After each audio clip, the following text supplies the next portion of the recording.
Hello everyone, कसे आहात सगळे? सिम्पली फूड विथ तेजश्रीमध्ये मी तुमचं स्वागत करत आहे. बऱ्याच दिवस झाले ब्लॉग झाला नाही जेवणाचे वगैरे. थोड्या कारणासाठी मी बिझी होती म्हणून ब्लॉग झाले नाही आहेत. तर आता दिवाळी चालू झाली आहे, सगळ्यांची एकदम सणांची तयारी चालू झालेली आहे. तर आता आपण फराळाची पण तयारी करूया. मला ॲक्च्युली थोडं लवकर चालू करायचं होतं, पण मला टाईम मिळत नाही आहे. ऑफिस, घरातलं सगळं आवरून बघायचं तर मला टाईम मिळत नाही आहे. सो आज मी विचार केला आहे की मी आज कोणत्याही परिस्थितीमध्ये 1 किंवा 2 पदार्थ बनवणार आहे. तर आज मी तुमच्यासमोर दाखवणार आहे शंकरपाळीची रेसिपी. तर आता आपण बघूया शंकरपाळी आपण कशी केली जाते. येतात सगळ्यांनाच रेसिपी, पण प्रत्येकाची करण्याची पद्धत ही वेगवेगळी असते. तर मी एकदम साध्या आणि सोप्या पद्धतीमध्ये तुम्हाला शंकरपाळी करून दाखवते. माझ्या मम्मीने मला दाखवली होती ही रेसिपी. तर आता बघूया आपण शंकरपाळी कशी केली जाते ती. हे बघा, आता हा मी मैदा घेतलेला आहे. हा मैदा जो आहे 1 किलो मैदा आहे आणि ही पिठी साखर आहे. पिठी साखर जी आहे ती 1.5 वाटी आणि त्याच्यापेक्षा थोडीशी जास्त घेतलेली आहे. तर वाटी कोणती आहे ती मी तुम्हाला दाखवते. ही बघा, ही जी वाटी आहे ना, ही वाटी आहे, त्याचं बरोबर हे मेजरमेंट आहे. आणि आपण एवढीच 1 वाटी तूप घेतलेलं आहे. आता आपण काय करणार आहोत, ह्याच्यामध्ये थोडंसं मीठ घालणार आहोत. बघा, चवीनुसार मी मीठ घालणार आहे. आणि ही जी पिठी साखर आहे ना, ती पण ह्याच्यामध्ये मी घालणार आहे आणि चांगलं मिक्स करून घेणार आहे. हे बघा, मी मैदा, पिठी साखर आणि चवीनुसार मीठ हे चांगलं एकत्र करून घेतलेलं आहे. ह्याच्यामध्ये जर थोडेसे काही खडे वगैरे काही असेल तर ते पण मी म्हणजे फोडून घेतलेले आहेत. काही असे खडे वगैरे ठेवायचे नाही आहेत. आता ह्याच्यामध्ये ही 1 वाटी मी दूध घालणार आहे. दूध मी काय केलेलं आहे, गरम केलं आहे आणि त्याला थंड केलेलं आहे. आता ते 1 वाटी मी दूध घातलेलं आहे आणि आता हे चांगलं मिक्स करून घेणार आहे मी. आणि तोपर्यंत मी साईडला इथे आहे ना, हे बघा, तूप गरम करायला ठेवलं आहे. आता हे तूप चांगलं कडकडीत करायला ठेवलं आहे मी. आता हे तूप कडकडीत गरम झालेलं आहे. आता मी त्या मिश्रणामध्ये घालणार आहे. बघा, तूप हे चांगलं कडकडीत गरम झालेलं आहे. आता हे बघा, तुम्हाला आवाज येत असेल. आणि चांगलं कडकडीत तूपच ह्याच्यामध्ये घालायचं आहे आणि थोडं सावकाश करा, कारण ते उडण्याची पण शक्यता असते. आणि हे चमच्यानी आता चांगलं मिक्स करून घ्यायचं आहे अगोदर, कारण तूप गरम आहे म्हणून चमच्याने करायचं आहे.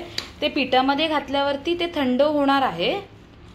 तर तुम्ही नंतर हाताने त्याला चांगलं मळून घ्यायचं आहे. मी परातीतून टोपामध्ये घेतलं कारण माझ्या परातीमध्ये तेवढं पीठ मावत नव्हतं, म्हणून मी परातीमधून टोपामध्ये घेतलेलं आहे.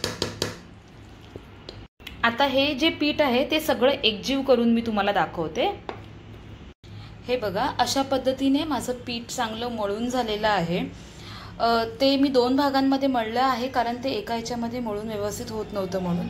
पण एकदम चांगलं एक 5 ते 10 मिनटं त्याला चांगलं मळायचं आहे. आणि आता मळून झाल्यावरती एक 10 ते 15 मिनटासाठी मी रेस्टसाठी ठेवणार आहे आणि नंतर ते तळून घेणार आहे. हे बघा, आता मी ते पीठ चांगलं 15 ते 20 मिनटं चांगलं मी भिजत ठेवलं होतं. आणि आता त्याचे आहे ना, असे मोठे मोठे मी गोळे करून घेतलेले आहेत. त्याला मोठे आणि जाडच गोळे करायचे असतात, तर असे मी गोळे करून घेतले. आता मी ते लाटणार आहे. तोपर्यंत मी तेल गरम करायला ठेवलं आहे. तेल हे चांगलं कडकडीत गरम झालं पाहिजे. हे बघा, अशा पद्धतीने हे चपातीसारखं जाड लाटायचं आहे. चपातीसारखं पातळ नाही लाटायचं आहे, पण जाड लाटायचं आहे आणि त्याच्या काचऱ्या करायच्या आहेत. हे बघा, अशा पद्धतीने मी काचऱ्या करून घेतलेल्या आहेत. तुम्हाला हव्या असेल तशा पद्धतीने तुम्ही करू शकता. आता दुसऱ्या गोळ्याच्या पण मी करते आणि सगळ्या गोळ्यांच्या काचऱ्या करून मग नंतर एकत्र मी फ्राय करून घेते. हे बघा, तुम्ही बघत असाल आपला लेयर बघा किती मस्त असा दिसत आहे. कच्च्या ह्याच्यामध्येच एकदम मस्त असा गाभेदार लेयर आपला दिसत आहे. हे बघा, तेल आपलं हे चांगलं असं कडकडीत तापलेलं आहे आणि आपल्याला स्लो गॅसवरतीच हे फ्राय करायचं आहे, म्हणून गॅस हा स्लोच ठेवायचा आहे. आता मी हे तेलामध्ये हे सगळे जे आहेत आपण काचऱ्या केलेल्या आहेत त्या घालणार आहेत आणि थोडा थोडा फ्राय करायच्या आहेत. जास्त अशा फ्राय करायच्या नाही आहेत.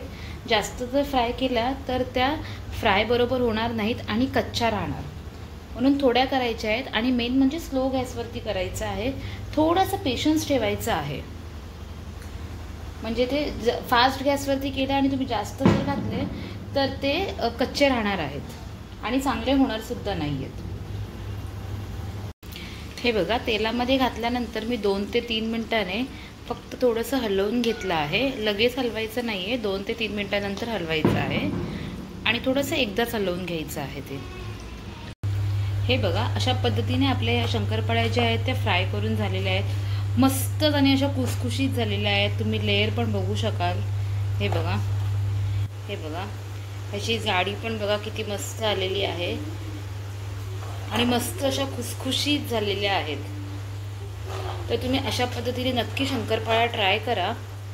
मस्तच होतात हे आणि एकदम इझी पद्धत आहे.